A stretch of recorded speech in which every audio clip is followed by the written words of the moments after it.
Senibigela egameni, linkosi Jesu. É por aí mesmo. No sul da África, nós nunca nos levantamos em frente ao povo de Deus sem primeiro dizer: eu saúdo você com a graça preciosa de Jesus. Porque na realidade é a graça de Deus que nos traz junto como povo dele. Não foi a sua decisão de vir à igreja, não foi porque você estava com saudade de alguém, não foi porque, não.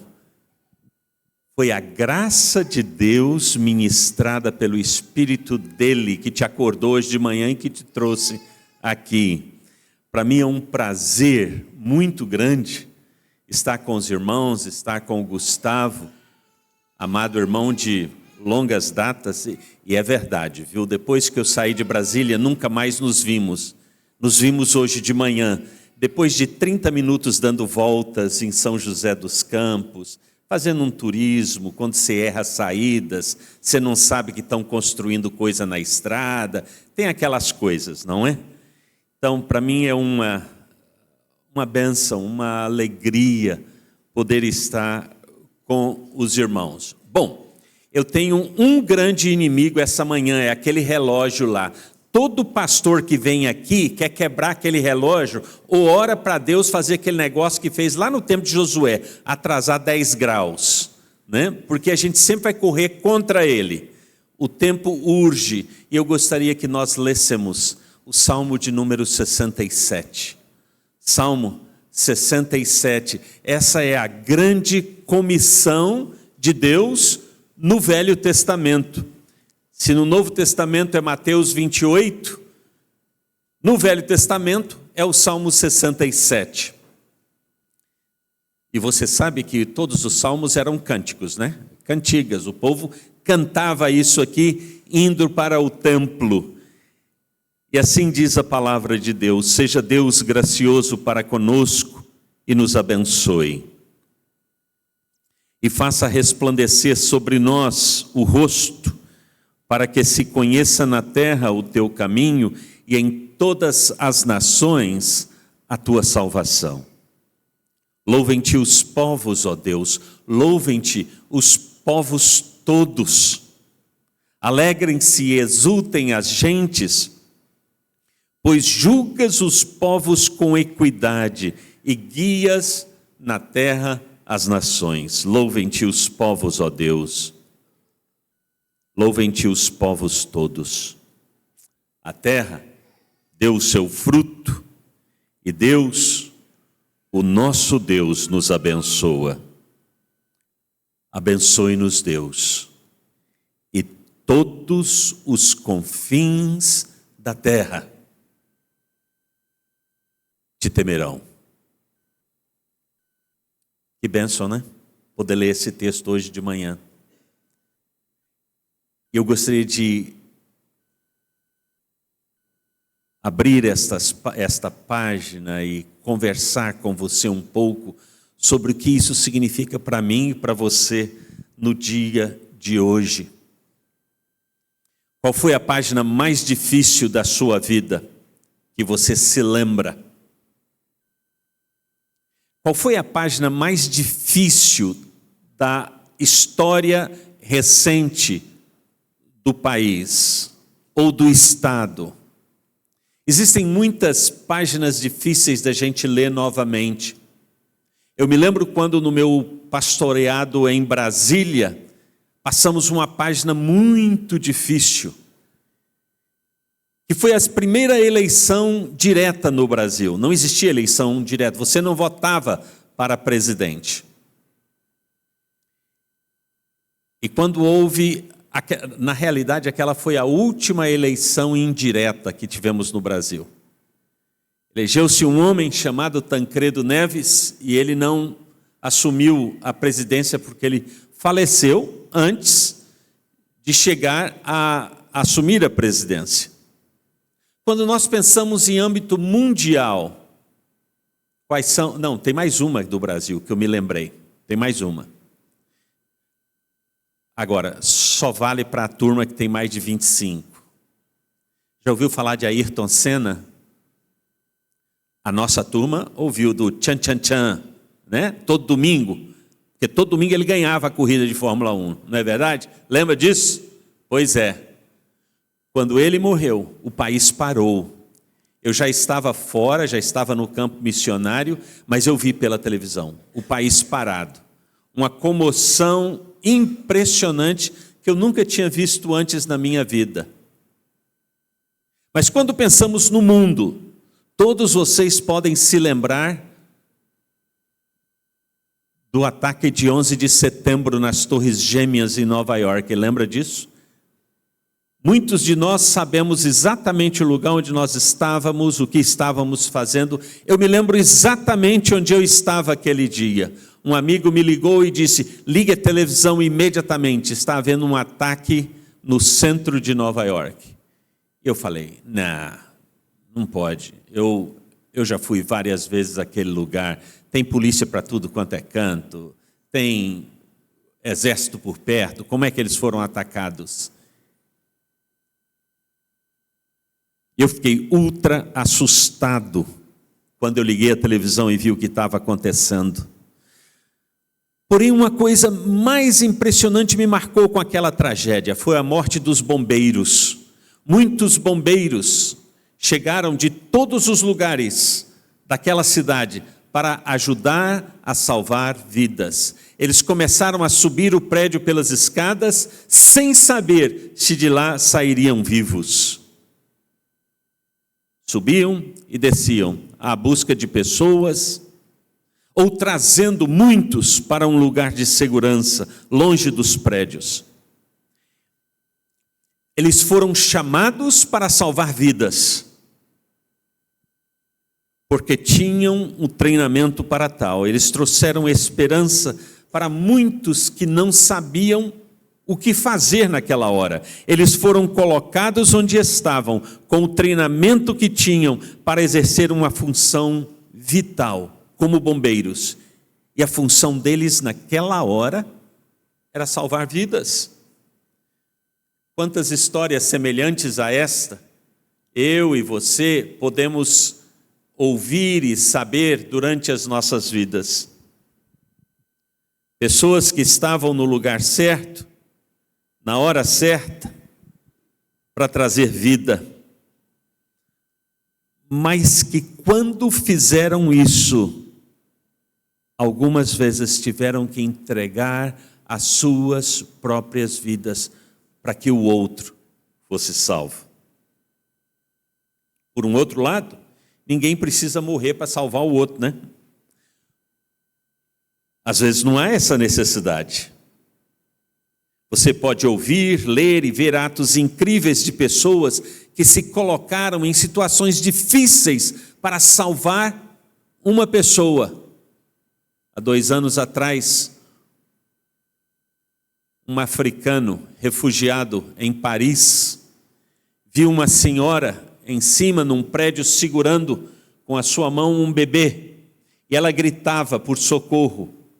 E todos olhavam para cima e ninguém sabia o que fazer. Aquele africano começou a escalar aquele prédio, subindo os parapeitos de cada apartamento, até chegar no 3º andar e segurar aquela criança e trazê-la até o chão. Vida, viva. Aí começaram a falar com ele que ele era herói, e quando o chamaram de herói, ele disse o seguinte, eu anotei: eu não sou herói. Eu vi que podia fazer algo por aquela criança e fiz.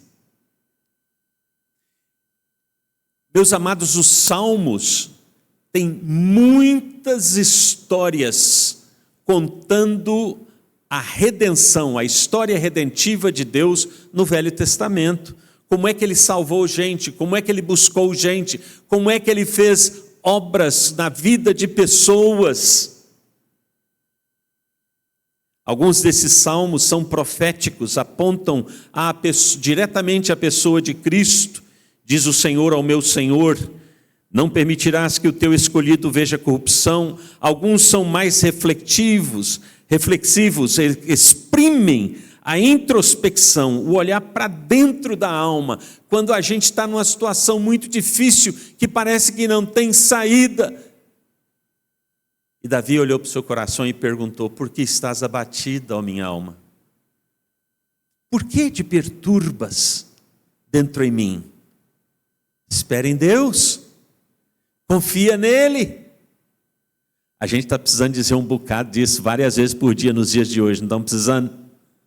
Do jeito que as coisas andam no nosso país, tem dias que a desesperança é total, tem dias que a gente pensa, não temos saída. Temos. Quando estamos no fundo do poço, só existe uma coisa a fazer, é olhar para cima. Porque estás abatido, ó minha alma, espere em Deus, Ele vai fazer alguma coisa. Ele é o mesmo que fez antes, continua fazendo e continuará fazendo. O Salmo 67, meus queridos, é um cântico de adoração que mostra o que Deus faz pelo seu povo, pelos povos da terra, e como Ele usa o que faz pelo seu povo para que outros possam crer. Deixe-me te dizer uma coisa a você hoje, que é membro desta igreja, que é membro de alguma igreja evangélica. Deus não salvou você apenas para você ter a alegria de ser salvo. Tem gente que acha que para a gente ser crente é a coisa mais boa do mundo, então vamos saltar, pirulitar, porque a coisa é boa. Deixe-me te dizer uma coisa, se você está pensando que salvação é só isso, você não viveu nem 1/5 dela. Deus nos salva com um objetivo muito maior, para trazer glória para o seu nome, para que outros possam conhecê-lo. Deixe-me dizer como é que isso reflete-se aqui no Salmo 67. Versículos 1 e 2 mostra que tudo começa nele, e tudo vai terminar nele, meus irmãos. Seja Deus gracioso para conosco, que Ele nos abençoe, e que Ele resplandeça sobre nós o seu rosto. Deixe-me de compartilhar contigo o seguinte: a graça com que Deus nos alcançou não foi algo que eu procurei, não foi algo que eu um dia falei, mas tem que ter alguma coisa boa aqui para eu ir atrás desse Deus. Não, antes mesmo que eu pudesse acordar para mim mesmo, Deus já havia vindo até mim. E muitas vezes nós falamos de uma maneira até mesmo sem saber, errônea, que eu encontrei Jesus. Meus amados, quem estava perdido era eu, não era ele não. É ele que me achou. É assim que Paulo diz que ele veio ao meu encontro quando eu ainda era pecador. Ele começa dizendo que Deus seja gracioso para conosco e nos abençoe. Lembre-se que no Velho Testamento o povo só tinha o Velho Testamento, não tinha o Novo ainda, né? Só tinha a Torá. Não existia outra revelação. Então o salmista começa a falar assim: olha, quando nós pensamos em Deus, nós temos que pensar na bênção de Números capítulo 6, versículo 24 a 27. A bênção araônica: que o Senhor te abençoe e te guarde. O Senhor faça resplandecer o seu rosto sobre ti e tenha misericórdia de ti. O Senhor sobre ti levante o rosto e te dê a paz. É exatamente isso que ele está falando. Seja Deus gracioso para conosco, faça resplandecer sobre nós o seu rosto e nos abençoe. Ele é fonte de toda misericórdia e bênção. É isso que o Salmo quer dizer para nós. Que nós não teríamos vida fora da perspectiva de Deus. A vida fora da perspectiva de Deus é morte, é perdição. E que nós dependemos da sua graça e da sua bênção para podermos experimentar esta vida. E é por causa disso que ele se revela a nós. Ele mostra a nós o seu rosto. Aí você fala, peraí, pastor, heresia do púlpito não. Calma lá. Lá ele disse para Moisés que quem vê o rosto dele morre. Aí ele falou isso também. Hebreus capítulo 1 diz que antigamente Deus nos falava através dos profetas. Hoje ele nos fala através de Jesus. O Jesus que é a imagem do ser de Deus, é a cópia dessa imagem. Filipe, quando Jesus disse que ia andar um pouco mais, que ele ia voltar para o Pai, Filipe vira para Jesus e disse, Jesus, Senhor, mostra-nos o Pai. E o que Jesus disse? Filipe, há tanto tempo eu tenho estado com você, e você está pedindo para ver o Pai? Filipe, quem me vê a mim, vê o Pai. Ele é a exata expressão do ser. Então olhe para o texto que nós lemos. Deus nos abençoa, Deus tem misericórdia de nós, Deus guia os povos, Deus julga as nações, e a pergunta que fica é, onde é que eu e você encaixamos neste plano? Se ele se revela a nós, onde é que a gente cabe dentro disso? Ele se dá a conhecer a cada um de nós, ele se revelou a nós, ele tirou o véu do mistério. Lembra disso? Jesus morreu, o véu no templo rasgou-se de cima e embaixo. Então nós podemos chegar até o Santo dos Santos, até a presença santíssima de Deus. Não havia nenhuma separação mais entre nós e ele. O plano do seu conhecimento, o plano do conhecimento de Deus, é que todas as pessoas possam conhecê-lo. Observe o que ele diz nesse Salmo 67, nos abençoe, ó Deus. E quem são esses nos, nesse texto? Quem é o alvo da intenção de Deus? De cara, nós mesmos, nós que somos filhos deles. As nações precisam conhecê-lo. Os povos, no versículo 3, precisam conhecê-lo. As gentes, no versículo 4, as etnias. Deixe-me contar uma coisa para você que talvez você não saiba onde a gente anda lá na África. Aqui é uma bênção, gente. Vocês saem daqui, vão para Curitiba, vocês ainda falam português, a turma lá entende. Em alguns lugares na África, eu saio daqui, numa distância menor do que São Paulo, a língua muda completamente. E quem mora aqui não vai entender quem mora lá. Pego, por exemplo, um país como Gana. Pouco mais de 30 milhões de pessoas. Mais de 40 línguas diferentes. Você pode imaginar isto? É uma Babel na terra. Ainda assim, o plano de Deus é que todas as gentes, todos os grupos étnicos, todos os povos, todas as nações, todas as pessoas possam ter a oportunidade de ouvir falar do seu nome. Como o Filho é a exata representação do ser de Deus, nós, eu e você, somos convocados para espelharmos esta exata representação do ser de Deus. Mas como é que a gente faz isso? Paulo explica isso em Colossenses capítulo 1, versículo 27. Depois você lê, eu posso contar para você o que é. Depois você abre lá e lê. Mas está escrito lá, é Cristo em vós, a esperança da glória. Nós que conhecemos aquele que é a representação ideal do ser de Deus, nós temos esta pessoa dentro de nós, para que nós possamos espelhá-lo a outros que não o conhecem. Eu me lembro muitas vezes na igreja, crescendo em Belo Horizonte, e via um pastor e falava assim: não, nós temos que contar essa novidade, nós temos que contar para os outros. E aí eu ficar na minha cabeça assim: mas isso é o que está lá, isso aí todo mundo tem que fazer mesmo, você não precisa dizer isso não.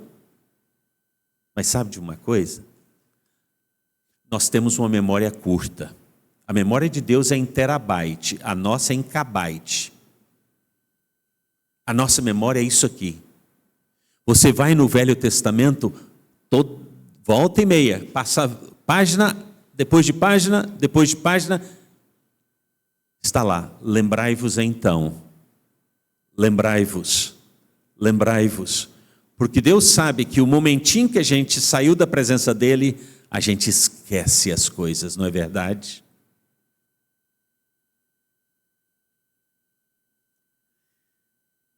Por que nós temos que fazer isso, meu irmão, minha irmã? Porque nós experimentamos da sua bênção. Nós somos levados a espalhar essa bênção entre os que não o conhecem. Nós não somos apenas depositários da bênção de Deus. Nós não apenas recebemos essa bênção, nós recebemos a bênção de Deus para fazer alguma coisa. Não é para ficar guardado lá, não. Atos capítulo 1, versículo 8: mas recebereis o poder, ao descer sobre vós o Espírito Santo. Para quê, meus amados? Para serem minhas testemunhas, tanto na cidade que você vive, Jerusalém, né? No bairro que você vive, ou na família que você vive, Judeia, nos arredores, na região, e Samaria, no próximo povo, no próximo país, e até os confins da terra. Deus não derrama o seu Espírito, Deus não nos abençoa apenas para que nós sejamos gente boa, para que a gente seja feliz. Meus amados, Deus não está preocupado com a minha fidelidade, a minha alegria, a minha felicidade. Deus está preocupado com a minha santidade e como é que eu respondo a Ele aquilo que Ele me ensina e aquilo que Ele me dá. Estou te falando que aquele relógio é meu inimigo? Você não acredita? É para que nós possamos fazê-lo conhecido de todas as formas, de todas as maneiras. Alguns anos atrás, eu estava no norte de Moçambique dando um treinamento a um grupo de pastores. E lá naquela época, uns 15 anos atrás, já existia um grande grupo de muçulmanos vindo do Paquistão, infiltrando dentro de Moçambique, porque a ideia era alcançar o Moçambique para o islamismo. E lá estavam, em uma rua, uns 3 ou 4 muçulmanos, nas suas vestiduras, e eles têm uma coisinha que a melhor maneira de eu explicar para você é: eles têm também um terço. E eles vão passando cada uma daquelas gotinhas e vão repetindo uma oração específica que eles fazem. E um amigo meu estava muito curioso, um moçambicano, e foi lá e conversou com eles, falou assim: o que vocês estão fazendo aqui? Ele falou: a gente está fazendo negócios, a gente está vendendo carros usados. Vocês fazem carros usados? Tá certo, vocês vendem, isso. Mas eu noto que vocês estão andando aí com esse, aí usou a palavra terço, né? Esse terço, e estão falando alguma coisa e andando para cima e para baixo. O que vocês estão fazendo? Ele falou: nós estamos orando. Estão orando para quê? Nós estamos orando e pedindo a Alá que nos dê nampula para o islamismo. E se você tem lido alguma coisa sobre Moçambique, sobre a África, você já sabe que estão havendo bastante incursões de extremistas islâmicos no norte de Moçambique. E matando muita gente, inclusive irmãos nossos, porque creem em outra pessoa que não é Alá. Há um tempo atrás, conversando com outro moçambicano, um dos líderes nacionais, eu perguntei a ele: Zimba, e daí? O que mexe com você? O que você gostaria de fazer com a sua vida? O que coloca energia dentro de você? Ele olhou para mim e falou assim: irmão Barbosa, eu jamais vou descansar enquanto eu não ver Moçambique de cabeça para baixo com o Evangelho. Isso é compromisso, não é? Coisa bonita, não é? E Zimba trabalhou com afinco para que isso acontecesse todos os dias, até que o Senhor o levou para os céus. Como é que o texto do Salmo 67 termina? Com uma frase: abençoe-nos Deus, e os confins da terra te temerão. Deixa eu rapidamente dizer algumas coisas para você. A primeira coisa é que a bênção de Deus é redentora. Então, quando Deus abençoa você, não é porque Ele só quer te abençoar que Ele quer responder sua oração. Não, Ele abençoa você porque Ele está preocupado com que outros também possam saber do relacionamento que você tem com Ele, para que outros também possam ter esse mesmo relacionamento. A bênção de Deus é sempre redentora. A segunda coisa, a bênção de Deus, ela é também enviadora. Abençoe-nos Deus, abençoe-nos aqui, e os confins da terra te temerão. Ele vai nos abençoar aqui. Como é que o confim da terra pode temer o nome dele? Porque Ele quer usar a mim e a você aqui, onde estamos, para que outros lá possam temer o seu nome. Uma das coisas que eu descobri com aqueles islâmicos em Nampula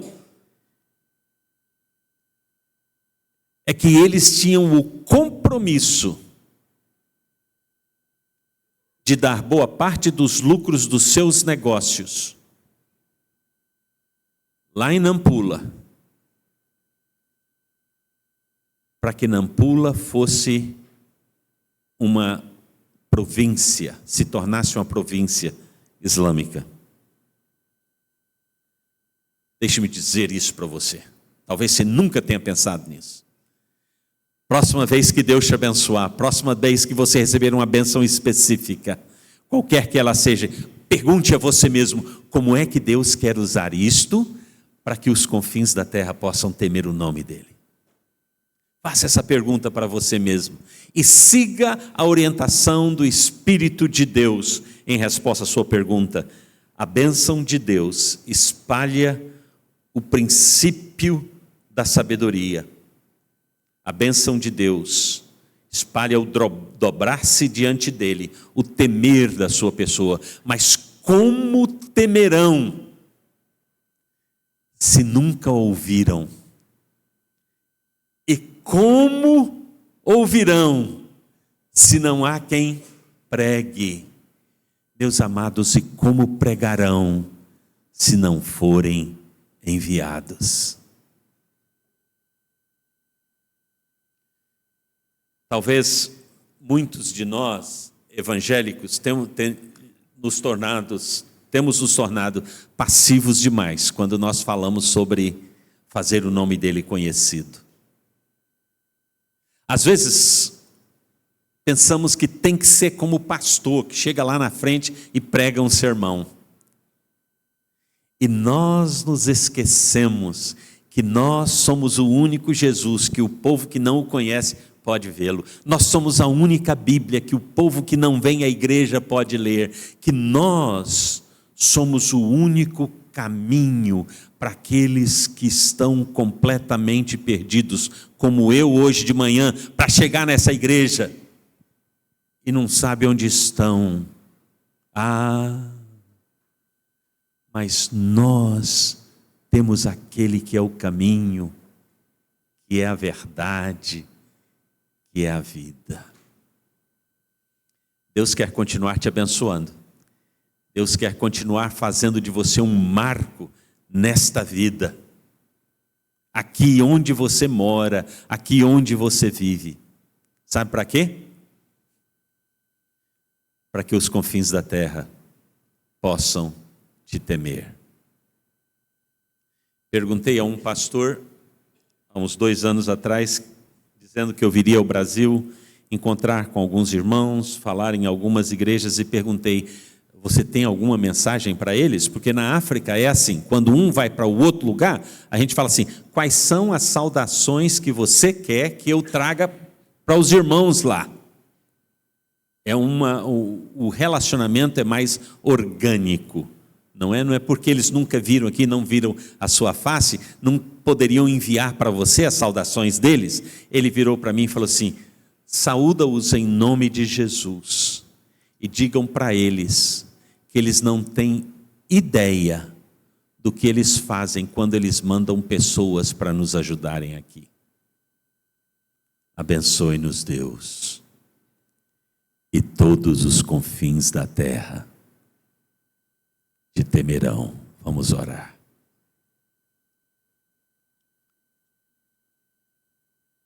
Ó Deus amado, nós nos dobramos diante do Senhor como teu povo, porque dependemos do Senhor, porque precisamos do Senhor. E quando celebramos o Natal, a vinda daquele que é vida, que é sal, que é luz, aquele que se entregou por todos nós, pedimos que o Senhor nos encha o coração de ousadia para falar das maravilhas do Senhor, aquilo que o Senhor fez em Jesus, por nós, para que eles também possam conhecê-lo, possam se dobrar diante do Senhor, possam temê-lo e possam segui-lo. Dá-nos uma paixão ainda maior pela tua palavra, pelo caminho do Senhor, pelo teu coração. Sim, Senhor, para que todos os povos da terra saibam que o Senhor é Deus e que não há outro, em nome de Jesus. Amém.